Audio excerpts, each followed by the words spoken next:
তুমি যদি চাঁদ হও আমি হব তারা, সারা রাত জেগে তোমায় দেব পাহারা। যদি তুমি ফুল হও আমি হব ডাল, আপন হয়ে তোমার পাশে থাকবো চিরকাল। পাখি হয়ে উড়ব আমি দূর দিগন্তে, ফুল হয়ে সুবাস ছড়াবো মনের সীমান্তে।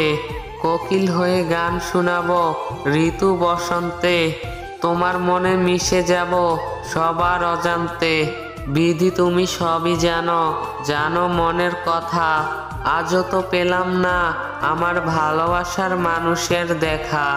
যে আমায় ভালোবেসে পাশে থাকবে সারাক্ষণ, যে আমায় ভালোবেসে রাঙিয়ে দিবে আমার ভুবন। বলো না বিধি তার দেখা পেতে আর কতক্ষণ, নয়ন জলে ভাসিয়ে তুমি কাঁদছো কেন তুমি? এই দেখো তোমার পাশে দাঁড়িয়ে আছি আমি, তোমার চোখের এক ফোঁটা জল পড়বে না গো নিচে, যতদিন আমি বন্ধু আছি তোমার পাশে। কষ্ট পেলে বলে দিও অভিমান করো না, মনের মাঝে আছো তুমি ছেড়ে যেও না। তোমায় ছাড়া মনের খাঁচায় মন থাকে না, না দেখলে তোমার মুখ ভালো লাগে না।